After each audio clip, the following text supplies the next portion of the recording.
Hola, ¿qué tal? Bienvenidos. Hoy quiero hablaros de un tema que está relacionado, como ya os avisé en el vídeo anterior, un poco también con el enfoque y el contexto teatral del tarot Rider-Waite-Smith. Que por cierto, antes de empezar, quiero hacer un comentario. Estoy recibiendo muchas, no muchas, unas tampoco son muchas. No quiero darle más importancia. Lo que tienen comentarios repetidos de varias personas que les molesta, parece ser, que yo hable del tarot Rider-Waite-Smith desde un contexto histórico y hable, por ejemplo, de las influencias artísticas de Pamela Colman y cómo estas influencias se reflejan en el tarot Rider-Waite-Smith. Quiero decirles a esta gente que si esto les molesta, que se busquen otro canal porque yo voy a seguir hablando de esto, ni quiero canonizar a Pamela, ni creo que Pamela fuera ninguna santa, ni ninguna heroína, es una persona que por el hecho de ser mujer injustamente fue relegada mucho tiempo como artista, como ella, muchas mujeres, sobre todo de esta época, de la época victoriana, y eduardiana, en la que la liberación de la mujer era una idea que estaba empezando y que era universalmente rechazada. Y entonces, simplemente es eso, estoy hablando de la influencia artística de Pamela en su tarot, que ni mucho menos era un tarot, digamos, era el tarot de ella para ella, el centro de su obra. De hecho, ya la consideraban una obra menor que hizo por poca paga, como ella decía, y ella no le daba ninguna importancia a su tarot, ni seguramente le concedió un segundo pensamiento después de terminarlo. Eso es completamente cierto. Y simplemente ella, como todos los artistas, dejó reflejos de su vida y de su forma de ver el mundo en su tarot. Y eso es de lo que yo hablo cuando hablo de la influencia de Pamela en el tarot, y no de que ella dejara una enseñanza. Ella no tenía enseñanza que dejar, ella no sabía de tarot, ella pertenecía a la orden, al nivel celator, en el que en la Golden Dawn no se te exigía saber de tarot. Lo que ella supiera fue probablemente lo que Arthur Waite le enseñó, y ella lo que hizo fue volcarlo con su arte. Y ya está. Pero claro, su arte viene de alguna parte. Los artistas tienen una vida y tienen unas influencias. Y esas influencias y esa forma de ver la vida es la que yo utilizo para expresar lo que se le inculcó, y por eso yo lo explico, no porque piense que ni Pamela es una santa, ni una heroína, ni historias. Y a la gente, otras que me han dicho que es que a ellos les interesa el significado del tarot, al principio del canal tengo unos vídeos preciosos sobre eso, tengo varios vídeos de tiradas, de significados y de todo. ¿Os veis eso? ¿Que no os gusta? Otros canales hay. Siento mucho ponerme así, pero es que no entiendo la pérdida de tiempo con un canal que no interesa. ¿Vale? Bien. Dicho esto, vuelvo al tema y me explico. Hoy quiero hablaros de las figuras yacentes en el Rider, es decir, las figuras en posición tumbada, yacente, que son solo dos, básicamente, es decir, el 4 y el 10 de espadas. No es ninguna coincidencia que estas figuras estén todas en las espadas, porque las espadas, todos sabemos que en el Rider-Waite hago esta alusión porque en el Marsella es diferente. En el Rider-Waite las espadas tienen un sentido, digamos, más, vamos a llamarlo, negativo. Y aquí tenemos que las figuras que pueden evocar un poco la muerte, aunque ahora detallaremos que eso no es tan así, pues están en las espadas, no están en, digamos, ni en los oros, ni en las copas, ni en los bastos, están en las espadas.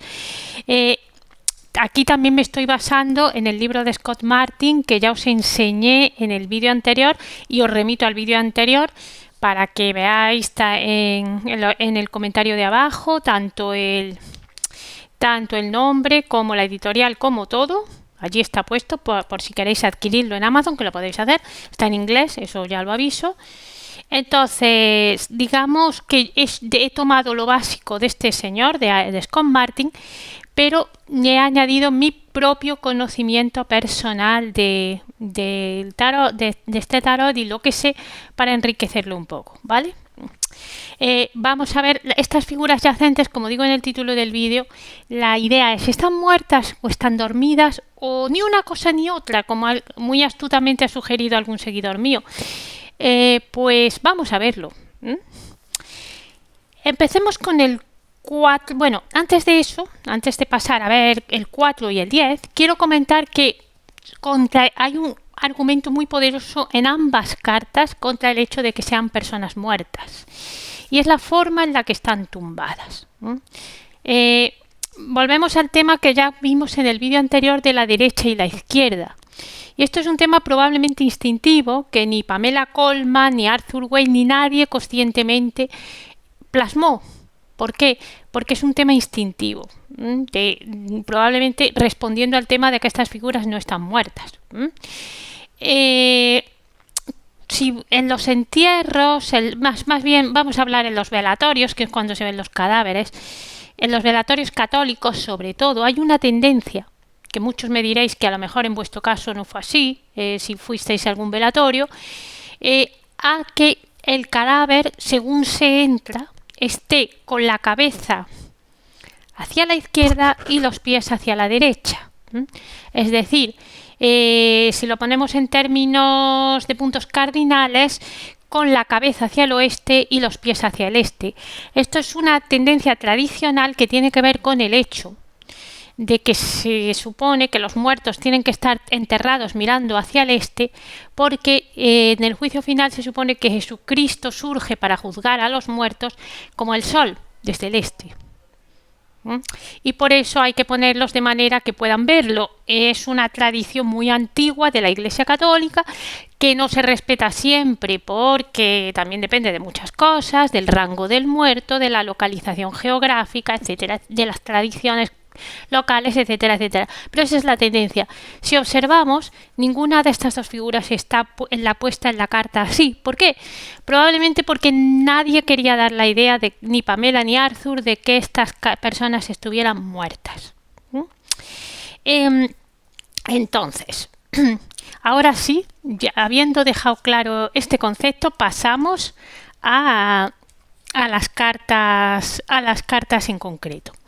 Tenemos el 4 de espadas. El 4 de espadas, cuyo título esotérico, si no sabéis lo que es un título esotérico, os remito que tengo un vídeo con todos los títulos esotéricos de los arcanos menores, ¿vale?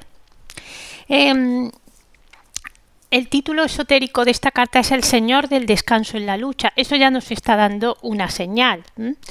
Primero, muchos me diréis, Rozonda, es que el Señor ni vivo ni muerto, ese Señor es una estatua.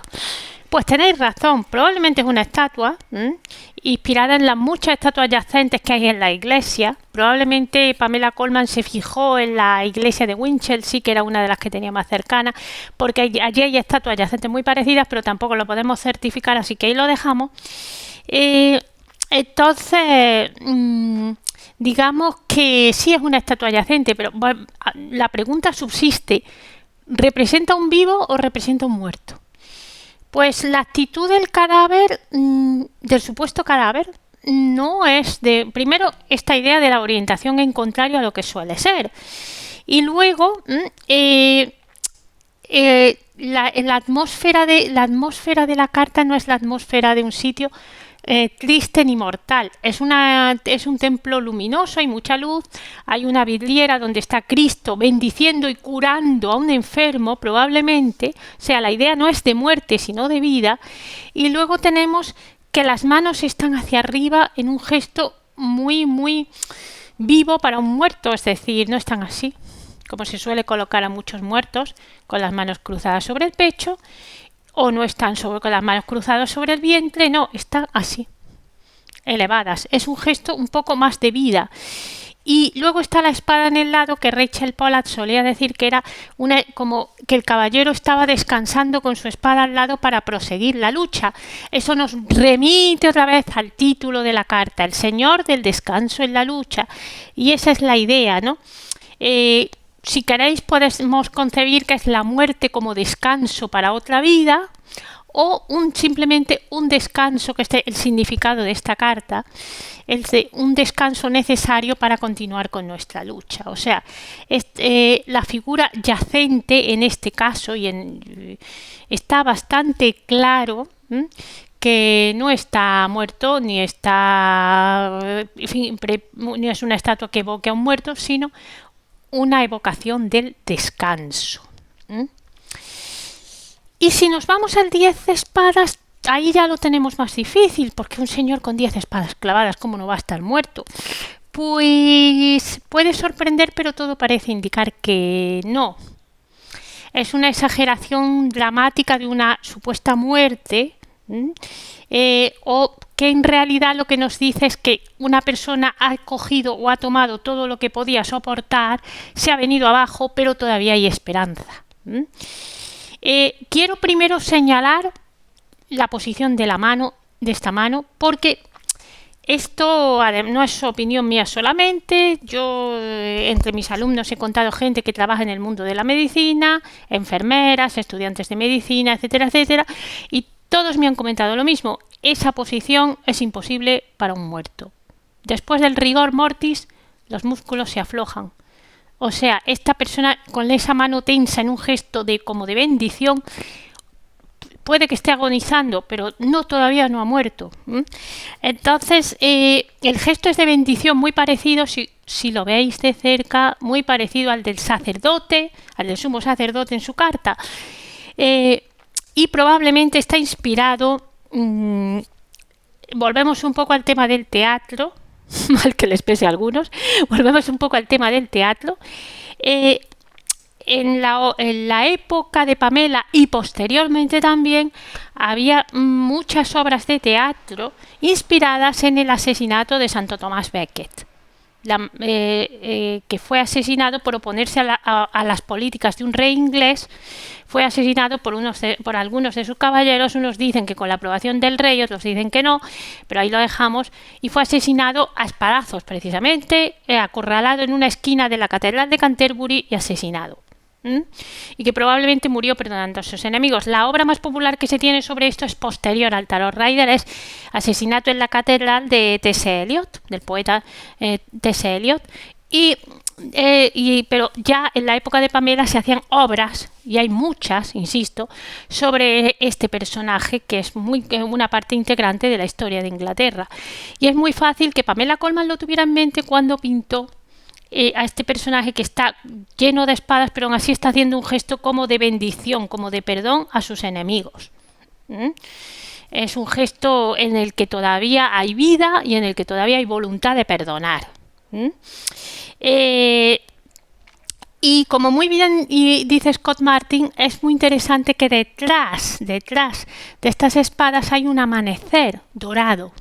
Recordemos la orden de la Golden Dawn, que es en el contexto a la que pertenecen Arthur Waite y Pamela Colman, y es el contexto en el que se crea este tarot.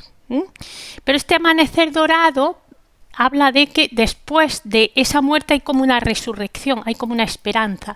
Esta persona, la vida le ha dado todo lo peor, lo está tomando fatal, porque como decía Rachel Pollack, en paz descanse, cuando ya con 3 o 4 espadas, de hecho a los espadachines que mataron a Santo Tomás Becket fueron 4 o 5 por ahí.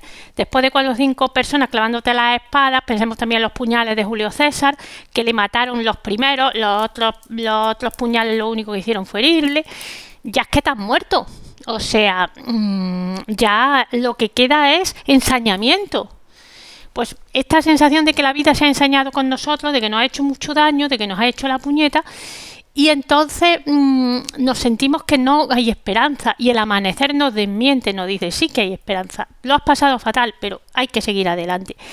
Y por eso esta carta, cuyo título esotérico es El Señor de la Ruina, tiene un mensaje esperanzador, un mensaje de sí, hay ruina, pero después las cosas se pueden reiniciar, se puede resurgir de las cenizas.